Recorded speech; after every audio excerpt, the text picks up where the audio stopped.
C'est l'histoire d'un homme qui est depuis toujours passionné de moto. Amiénois d'adoption depuis de nombreuses années, il a parcouru plus de 100 000 km à travers le monde, toujours loin des sentiers battus.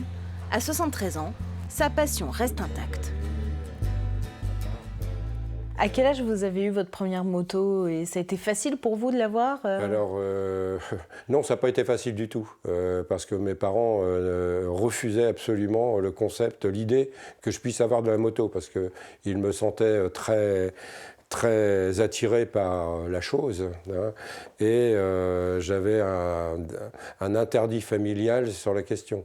Donc il n'y a rien de pire qu'un interdit, parce que qui dit interdit, on cherche à le contourner. Donc c'est ce qui m'a amené justement à acheter ma première moto, un vieux clou.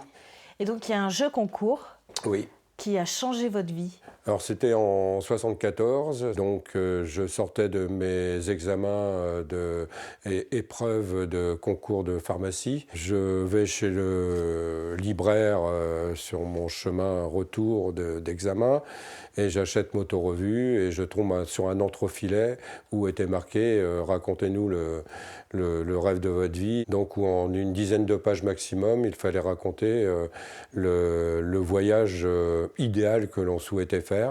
Et à la clé, on pouvait gagner la moto de sa vie. C'était un concours mondial. Et vous avez gagné. Et oui, effectivement, stupéfaction. Lorsqu'un matin, un de mes amis est venu me réveiller en me disant « Mais ça y est, tu as gagné la moto, ton nom figure dans Moto Revue. » Bon, stupéfaction. Et là, un énorme périple s'est organisé. C'était pas le tout d'avoir une moto, mais il fallait la préparer. Parce qu'il faut savoir que quand on se rend surtout à l'époque, dans des pays où l'essence est de qualité extrêmement médiocre, l'indice d'octane pouvait être très très bas, même frelaté. Donc nous avions commencé à nous intéresser d'un point de vue technique à préparer nos motos. Il fallait partir avec ses bidons d'huile, il fallait protéger les phares, protéger les cylindres, donc avec des pare-cylindres. Enfin, donc il y avait toute une préparation technique qui s'est effectuée.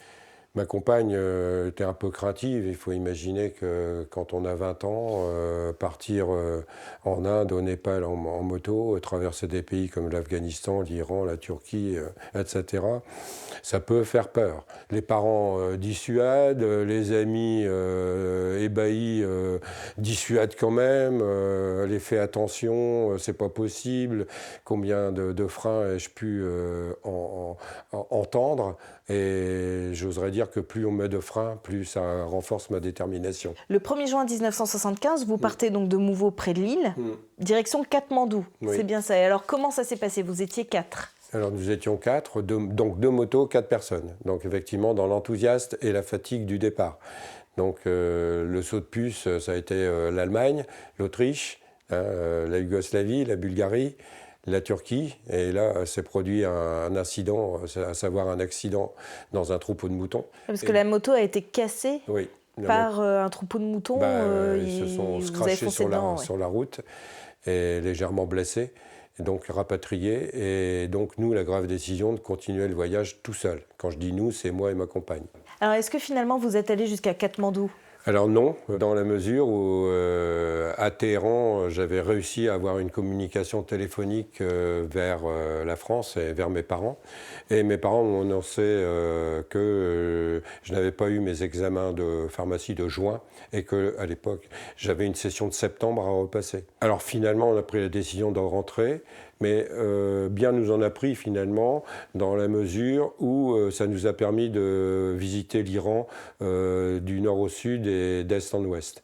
Donc, vous n'aviez pas peur à l'époque parce que l'Iran, dans les années 70, seul avec la moto et votre compagne? Ça a pu arriver. Ça a pu arriver, notamment le passage, donc en 75, le passage de la frontière de la Turquie vers l'Iran. On entendait que les routiers dans cette région particulière du Taïr régulièrement étaient pillés, étaient attaqués, des convois attaqués.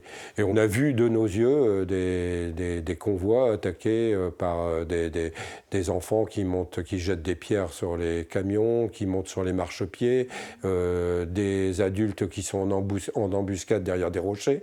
Donc c'est-à-dire que si jamais le camion s'arrête, il est instantanément pillé ou versé au fossé. Nous l'avons vu de nos propres yeux. Donc nous, en moto, quelque part, on n'a rien à voler. C'est aussi ça, le gros avantage de la moto. Le fait de voyager, c'est aussi être nomade et s'habituer jour après jour à des transitions de peuple, de nourriture, d'habitude. Chaque voyage vous apporte quelque chose? Oui, oui.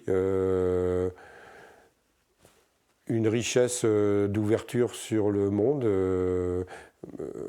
surtout sur les autres aussi, et s'apercevoir que la peur, on se l'invente soi-même. Donc, on s'aperçoit, c'est la règle des 20-80. Partout dans le monde, il y a 20% de personnes qui ne valent pas le coup. Et il y a 80%, c'est ça qu'il faut se pencher, qui sont prêtes à aider, qui sont gentils, qui sont... Donc, voilà. C'était plus facile de voyager à moto avant que vous... Les années 70, c'est comme on le disait auparavant, pas de carte bleue, pas de GPS, on partait vraiment à l'aventure. Maintenant, l'aventure reste intacte à partir du moment où l'on sort des grandes conurbations, des grandes villes, des grandes métropoles.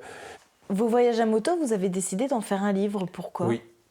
Je me suis posé la question, pourquoi j'ai eu cette envie de faire de la moto depuis le temps que je suis gamin. Donc je suis parti de cette... je me suis interrogé, je me raconte, et après je raconte seulement les voyages que j'ai pu faire.